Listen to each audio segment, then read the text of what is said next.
السلام عليكم ورحمة الله وبركاته. ازيكم حبايب ماما ولولو؟ النهاردة ان شاء الله هنعمل مع بعض الوصفة اللي انا وعدتكم بيها.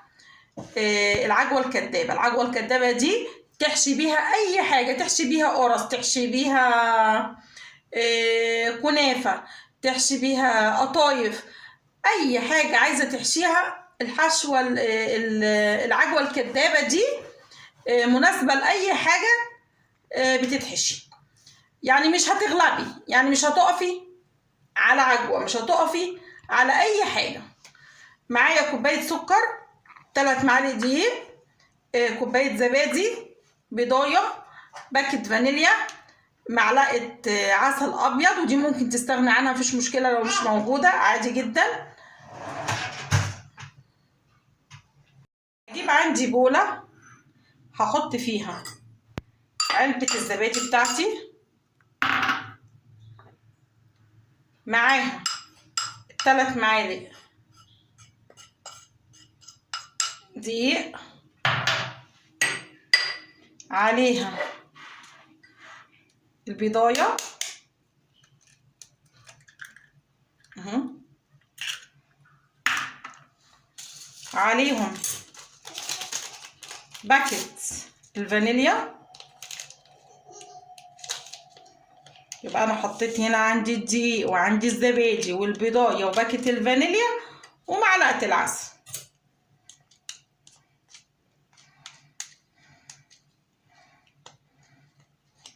حطيت كل ده على بعضه وهقلبه كويس.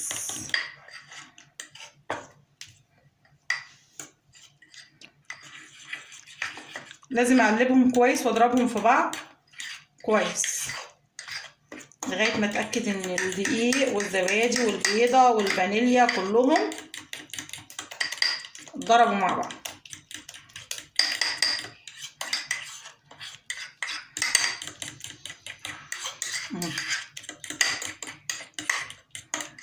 تعالي بقى هتقولي لي اللي انتي بتعمليه ده لونه ابيض، العجوه لونها بني مش بيضه خالص، ما فيهاش ريحه العجوه.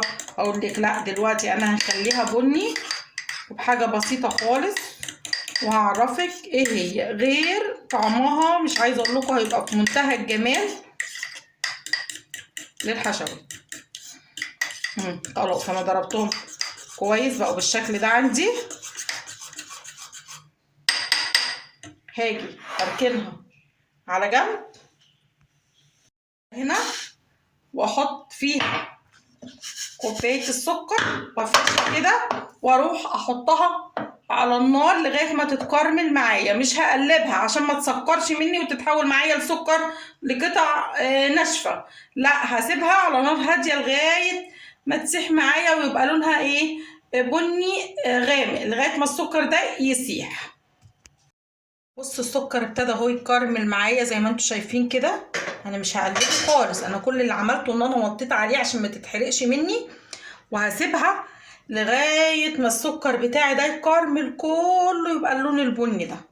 ما ينفعش اقلبه، لو قلبته هيسكر مني. يعني ايه يسكر مني؟ يعني هيحجر مني وهيكون لي سكر، مش هيبقى زي العسل كده، هو مش هيكرمل معايا.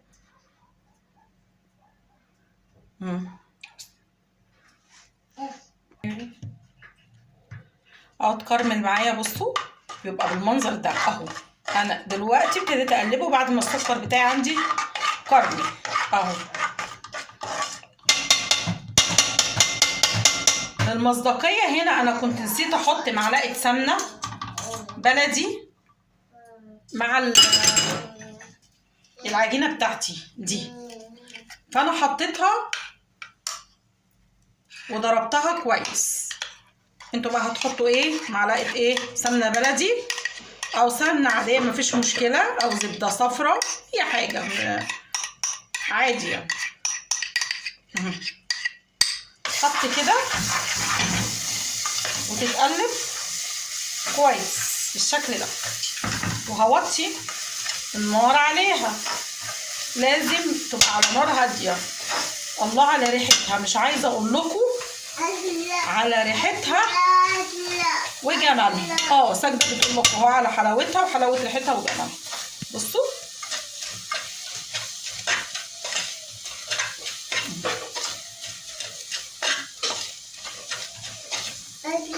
هطفي عليها وهكملها على السخونيه بتاعت الحله اللي عندي.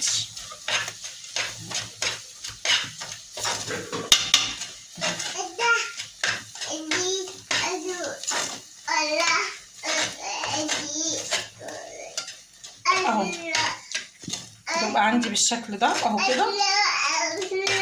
هاخدها وهحطها على حاجه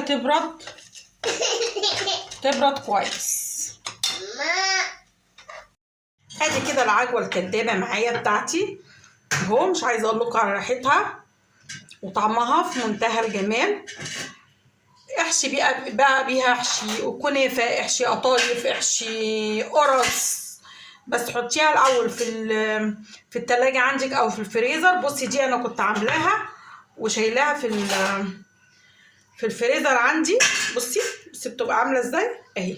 اول ما بتحطيها في الفريزر او في التلاجة تجمد عندك بتبقى بالمنظر ده. بتاخدي بقى كده اهو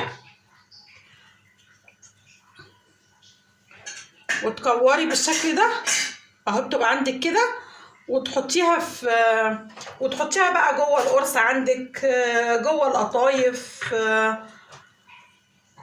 لو هتحشي بيها كنافه حطي عليها اهو. بصوا بتبقى في منتهى الجمال ازاي لما بتجمد. لما بتمسك نفسها بتبقى جميله. بتبقى بصوا عامله زي اهي. بتبقى سهله وسلسه معاكم لما مجرد ما بتجمد. بتبقى سهله وسلسه كده ان انت بتشكليها زي ما انت عايزه. بس اهم حاجه تحطيها قبل ما تشتغلي فيها في اي حاجه. حطيها عندك في الفريزر تجمد او في التلاجة تجمد اهو بالشكل ده.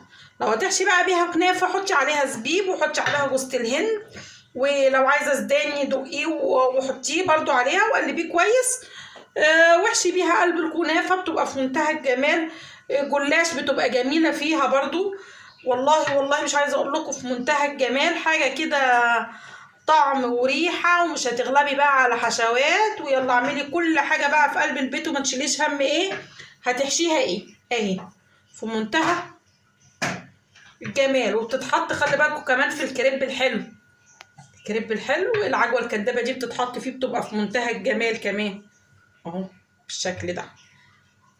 دي لما انا ريحتها وحطيتها عندي في قلب في قلب التلاجة كنت حطاها وبعدين طلعتها. يعني دي عندي كانت مرتاحة وفي التلاجة عشان كده كورتها بكل سهولة. دي عندي لسه طرية عشان انا لسه عاملاها دلوقتي وما حطيتهاش ترتاح عندي في الفريزر. واحشي بقى براحتك وان شاء الله انا متأكدة انها تعجب ان شاء الله الاولاد. وبكده انا خلصت العجوة الكدابة بتاعتي. ما تنسوش بقى اللايك والشير والكومنت الجميل.